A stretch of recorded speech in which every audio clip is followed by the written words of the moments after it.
they were waiting for him. And once he got there, they had a plan already in place to, get it going. It sounds like Bryan Kohberger is having a rough time adjusting to life behind prison walls. Someone in the know says he's upset about being harassed by other inmates. I have the scoop and what one prison expert has to say about the claims. And the guy's in prison. He killed 4 kids. What does he expect?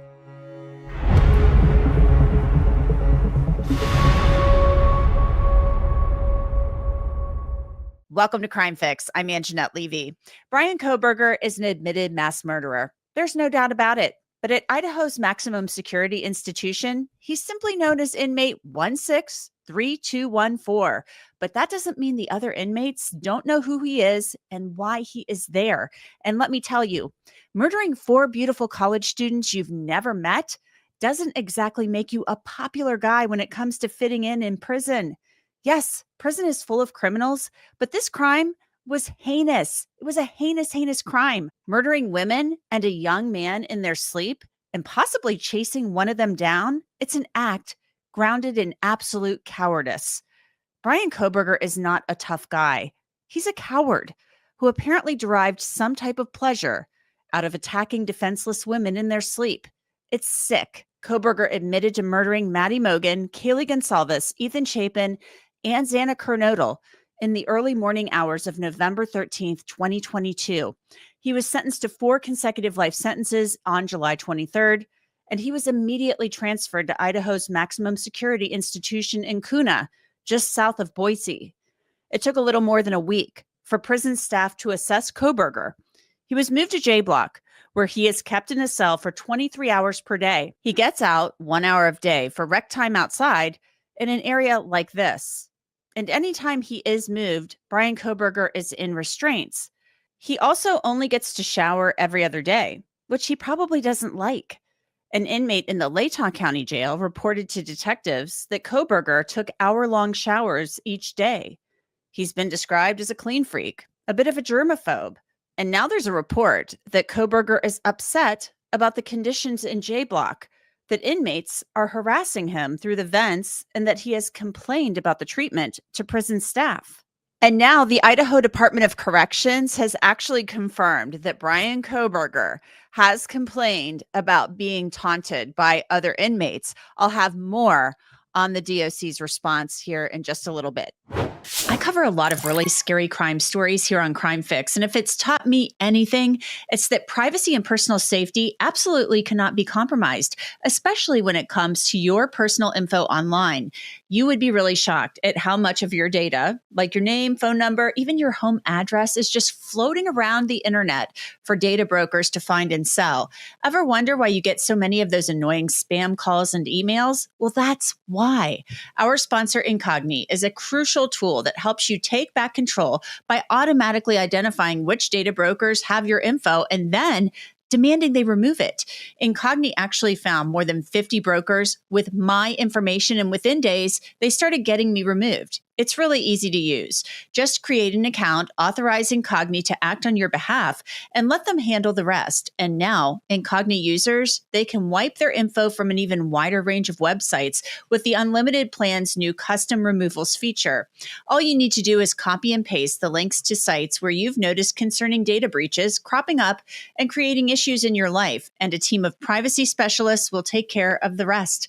The new Incogni Unlimited feature even allows users to customize their data removals and tackle the toughest of breaches with the help of a team of privacy specialists. So if you care about your online safety, and you really should, take your personal data back with Incogni. Use code CRIMEFIX below on the screen and get 60% off an annual plan.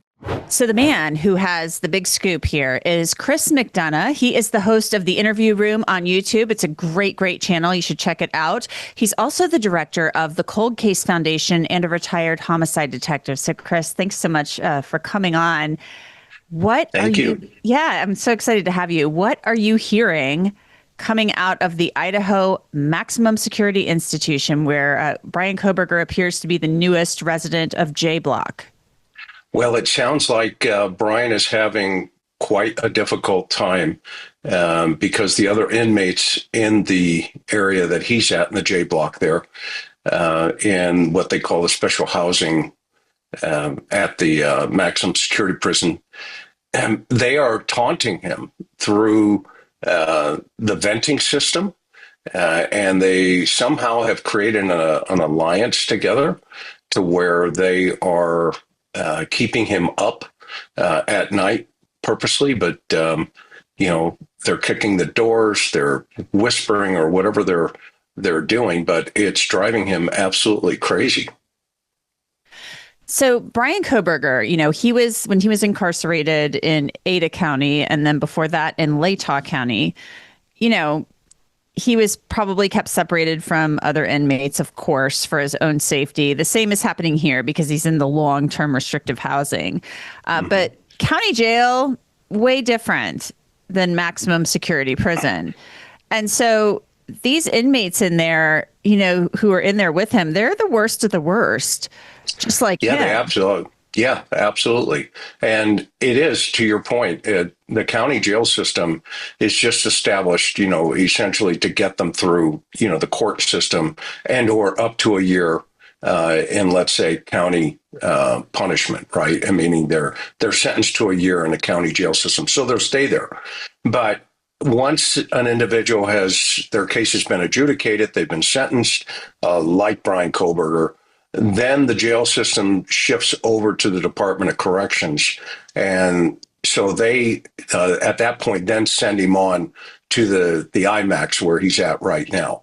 And you're right. The inmates in both the county system don't have the, life sentences like they do at the IMAX. So it's a whole different game once he gets over there. And, they have a lot of time on their hands. They're in cells 23 hours a day, just like Bryan Kohberger, at least if they're in that J block, in the long-term restrictive housing. So this is like, they've got like a new toy. They've got a new focus. And so, what are the taunts that you're hearing that are coming or that are being kind of directed at him, and that they're taking turns, I guess, doing this, having shifts at like directing messages at him and stuff like that? Yeah, I don't know the specific verbiage. I just know that they have aligned themselves to do it collectively, which, obviously gives us a little insight to your point, Angenette, that they were waiting for him. And once he got there, they had a plan already in place to, get it going. So I don't know why, other than the fact that he, projected himself as a high profile, inmate. And there are a lot of individuals in that prison doing life just like him that just don't care. And in fact, they're in his house, meaning he's in their house now. And that's a whole different ballgame once you step into that arena. Mm-hmm. Bryan Kohberger, I could see him as somebody who sees himself as being a little bit superior to the other inmates in J block. I mean, there are no angels in J block. Right. Let's just be clear about that. There are no angels in J block. There are killers, murderers. These are all bad guys, okay? Because they're in long-term restrictive housing, which means they're likely lifers and that they're dangerous or they're being kept separated from others for their own safety, like Bryan Kohberger. However, I could see Bryan Kohberger thinking like, I'm smarter than these guys. These guys are like, all scumbags. And I was getting my PhD in criminology. I was going to be a professor and I may still be a professor. So I'm sure there's some of that going on.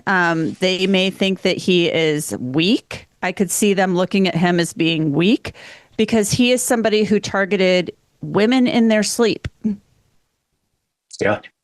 No. And if you're not careful with, crossing the T's and dotting the I's, in that type of facility, they just, if you attack their respect, for lack of a better term, that's what it's right. The terminology that they use in the prison, right? If you don't respect another inmate, i.e., you try to capitalize on your crimes in the prison, they don't care.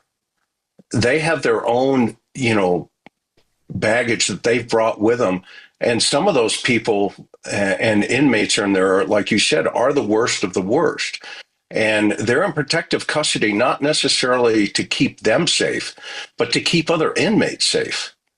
So they're sitting in those, cells 23 hours a day, and then they give them a 1 hour exercise time and or recreation time out in the center of the pod, potentially in a cage. Okay.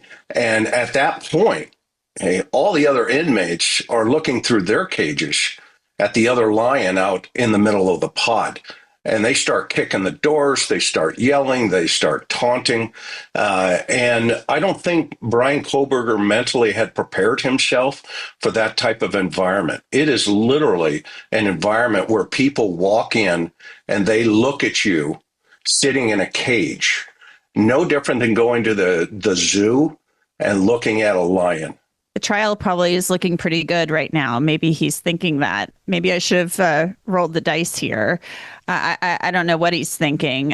But if he's complaining to prison staff, I can't imagine. I mean, prisons basically, as you said, they have their own hierarchies. They have their own kind of politics, if you will. I mean, they're not fun places. Prison is not a hotel. It's not designed to be fun. You are basically put in there, especially in a place like J Block or in the maximum security institution, because you did something really awful and you can't be a part of civilized society. That's why you are there. And so right. I can't imagine the prison staff is going to go down to J Block and hold a little meeting and say, "Hey guys, you got to be nice to Bryan." That's not what's going to happen. No, you're 100% right. And that's not going to occur in any way, shape, or form. The corrections officers, their first priority is keep people alive within the facility. The second priority there is keep people separated if that means there could be a threat assessment. And so right now, Bryan's sitting in this 23-hour cell, and the staff is thinking, okay, how do we get this person prepared for general population, or do we have to, as a facility and the state of Idaho, start thinking about long-term care for this individual? And so the most they can do right now is separate him from, the taunting, hypothetically, right? That prison was built in 1989. So imagine yourself in just this very large echo chamber. And imagine a bunch of these other individuals in there for life, like him, knowing that he's on his way. And when he gets there, they start, kicking the doors. They start, whispering through the vents. And believe it or not, they can use the toilet in these facilities. They take the water out, okay, and they can actually yell into the toilet, and the system, the pipe system will carry that messaging into other cells. And that is one creative way that these individuals and inmates communicate with each other. So I don't know if they're doing that as well, but I definitely know that they are, using the vent system. Everybody said, he's waived his appeals. He can't appeal. There is still a way that he could file a notice of appeal under Garza v. Idaho. I mean, that's the case. I mean, Ann Taylor would be deemed ineffective if she didn't file that notice of appeal. But then Hippler said, well, that could jeopardize your plea bargain. You could be back where you were. We're still waiting for that 42-day clock to run on that. But is this something where maybe he's like, wow, I mean, I don't know. I can't get inside Bryan Kohberger's mind because I don't fantasize about doing what he did. But right. Is there maybe a way where he starts thinking to himself, oh my God, do I go the federal route? I mean, what do you think is going on with this guy? That's a really interesting question because, with all the meticulous planning that he put into this, and then of course, ultimately, the discovery of the DNA, was kind of like the, put it on the chopping block, right? And the fact that he did not anticipate that, and or as the crime was going down, he panics and that she somehow gets dropped up there in Maddie and Kaylee's room. If he has thought that far ahead, remember he purchases the knife 8 months before the homicides even occur. Okay, so this guy is what we would call an organized offender, and during the commission of the crime becomes disorganized, meaning there are things that he was not anticipating. Xana coming, potentially into the picture, dropping the sheath, etc. And so I don't think he was anticipating having to even be in the court system. But now that he is, okay, and after meeting with his counsel, Ann Taylor, who, in my opinion, did her job by trying to get the death penalty off the table. She did it. That's what she's supposed to do. And whether we agree with it or not, right? It's our system, and that's what she's supposed to do. But now that he's in the holding facility and the max, this appeal process is probably extremely important in his mind to try to get to the next level, whatever that means. Because Bryan Kohberger is about Bryan Kohberger. He doesn't care about anything else other than himself. And so I think that appeal potentially could be on the horizon. Bryan Kohberger is not a dumb guy. We can argue common sense all day. But right. With his case, because he has a certain level of intelligence, do you think that, when they carted him off from Ada County over to, the Idaho Department of Corrections, did he have like banker's boxes full of files and stuff like that? Because wouldn't Ann Taylor have wanted his input as somebody who has a level of intelligence to assist with his own defense on the discovery materials? So does he have the discovery materials? Well, right during the initial phase, right up until, he pleads guilty, the defense team, as you know, more than anybody, will retain all of those files in his case. Now, because he's a defendant, he gets access to those files during that process. He can look at all the photographs. He can do whatever he wants. Okay, in fact, he's obligated, or the defense is obligated, to get his input because it's his defense. Mm-hmm. Okay? But once that case is adjudicated, like it has been now, and he's transferred over to the Department of Corrections, if he's entertaining this idea of an appeal, those documents potentially will go with him.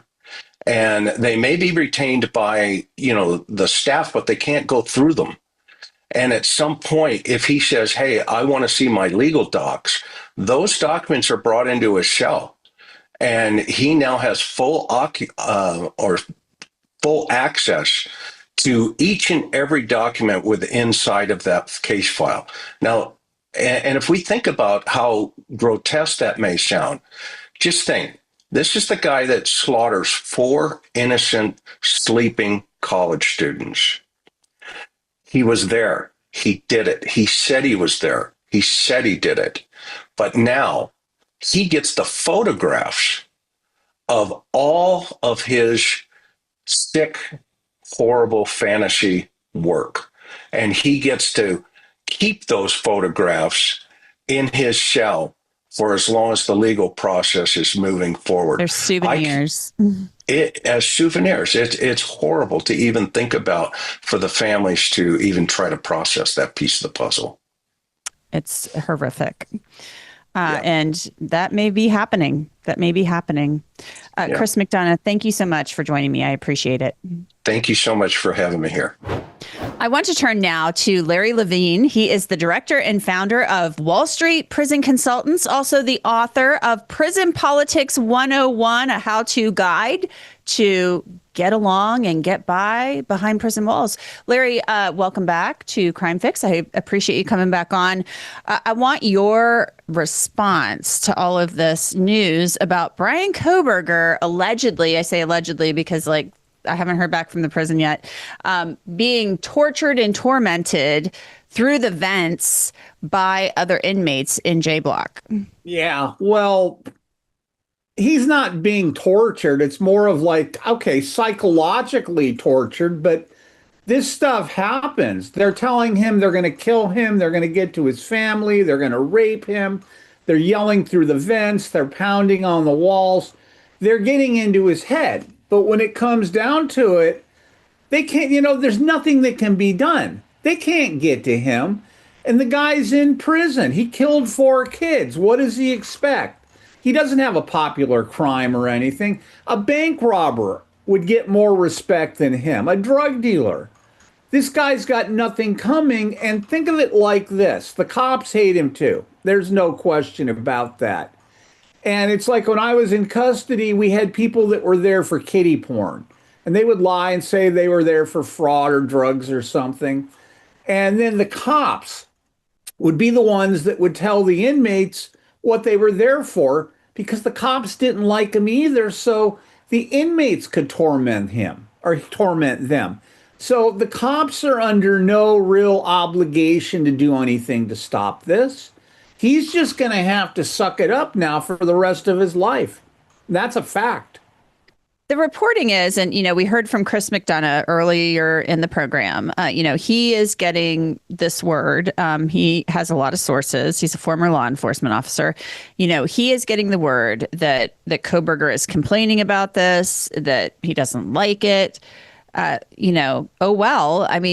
This is kind of how prison works. Well, there's you come in and you're a well-known defendant, there's going to be a level of hazing. He is in J Block. He's in long-term restrictive housing. So he is in a cell 23 hours a day.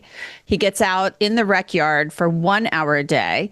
Every time he's moved anywhere in this prison, he is in restraints, and he gets to shower every other day. So, he's not in a good spot. And I'm assuming, even though there's going to be some bad dudes in J Block, because if you're in long-term restrictive housing, you're there for a long time, and there's a reason you're in those, cells 23 hours a day.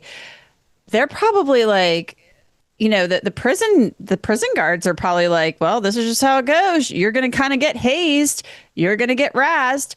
And I'm assuming it's their job to keep him safe and to keep everything in order, but they don't care if people are harassing him through the vents. Kohberger's just going to have to suck it up. Now he's facing the realities of prison life. There was a Supreme Court justice, 50 years ago, I think it was Thurgood Marshall, that said that an inmate's civil rights do not stop at the prison gates. So he has some civil rights, but that's the right to be safe. He is safe. He's locked in a cell. These other people can't get to him. He's filing grievances about being harassed and being hazed. Big deal. Nobody cares. But eventually, he should be concerned about, scared, concerned. He should be concerned about his life for the rest of his life. Because sooner or later, someone will get to him. Look at Jeffrey Dahmer. Look at Whitey Bulger. Look at Ramirez, the Night Stalker. All these people were in secure custody, and they got to every one of them. And maybe this is going through Kohberger's head. I don't know. But every little noise he hears, the rumors, the pounding, and it's all going round and round in his head. And I imagine it is driving him nuts. And somebody will take him out, and that person will get folk hero status for the rest of their life. I wanted to ask you about that because it is the prison's job, the Department of Corrections, to keep him safe. It's their job to keep all of the prisoners safe. But we know the reality of that. You, especially, Larry, know the reality of that. I've seen it in other high profile cases. They can't always keep these people safe. And sometimes they transfer them out of state. They have these interstate compact deals or what have Chris you. Watts, there's an example. Yes. And so I saw it. I'm watching it right now unfold in the Pike County massacre case in Ohio. They have transferred 2 of the defendants in that case out of state. We don't even know where Jake Wagner has been transferred because they couldn't keep him safe in an Ohio prison. And he's considered a snitch. So I'm kind of like, I'm thinking to myself, if he's in long-term restrictive housing and he's in a cell 23 hours a day, he gets out in the rec yard 1 hour a day. I'm wondering, does that mean he's kind of isolated in that rec yard? Where could he possibly be in danger? Because maybe like 5 years down the road, they move him into Gen Pop. No. Yikes. Where could he be in danger? Maybe a spaceship will land outside your studio too. They're never, ever in a million evers going to put this into general population. They know immediately what will happen to him. But here's what will happen. You brought up an interesting point. Let's go 5 years down the road. It's not as popular. It's not as high profile. Things slip through. Somebody has an opportunity. A door. Oh my God, somebody left the door unlocked. He was left unsupervised in the shower and someone else got in there. Somebody got to his food and put glass or poison in his food. It's just a matter of time that someone will get to him. I mean, you can manipulate staff. In my book, Prison Politics 101, I teach inmates. I sent a copy of it into them. I teach inmates how to manipulate staff, how to manipulate other inmates. So a situation will occur that somebody eventually will get to him. And that's a fact. And there's nothing anybody can do about it. Absolutely nothing. When I look at Bryan Kohberger, this is not somebody who was out on the street doing a drug hit or something to that effect. You know, this is not like a gang murder, a street murder. This is somebody who meticulously in his mind, I mean, he didn't do a good enough job to not get caught, but he did a meticulous job of planning this. He wanted to go into a house and kill people. He was determined to do that. No, and we're learning more details about this. And he's somebody who is like studying to get a PhD. Okay. So, you know, this is not some guy that I think would typically think of as being a typical J Block resident, right? Okay. So I look at it that way. This is not somebody who thought, I'm assuming he didn't think he was going to get caught or hoped he didn't. Well, so okay. he is like totally probably out of his element, even though he's got the criminal mind and he's in the right place. He is out of his element in J Block. Absolutely, because he's with real criminals in jail. Correct. And he is a real criminal, but you know what I'm saying. He is, but all right, take the person who goes and commits, like I'm getting a lot of people who have PPP fraud from COVID. They mistakenly filled out an application and signed their name. They made poor choices. He knowingly killed these people, and I don't think that Kohberger, as much as I think he's a piece of crap, I don't think he went into that house knowing he was going to kill 4 people, because he had really no idea who was there, what room they would be in. He stumbled upon these people, and he killed people as he went through the house because they knew he was there. They discovered him. Now, do you really think he went there with the intent of killing her? Maybe not. Maybe he went there with the intent of raping her. But in his mind, because the guy's cuckoo, things got out of control. One thing led to another. I'm not fully convinced he went in there with the intent of killing 4 people. I mean, why didn't he kill? I agree with you. I agree with you. I don't think he went in there to kill 4 people. I think he maybe went in there targeting one, and it in his mind, it's spiraled out of control. Absolutely. I think he's not as smart as he thinks he is. But I want to go back to you sending him the book. You sent him the book. Did you ever hear back from him? No, I never heard anything back from him. I know that he got the book. The book's on Amazon because like I sent it to Puff Daddy and Luigi and it got returned. I sent it to Just Lane Maxwell. She got it in. And when they return it and they reject it to Amazon, I get a notice of rejection. I never got a rejection notice on Kohberger, so I know he got it. And he has a lot of time on his hands.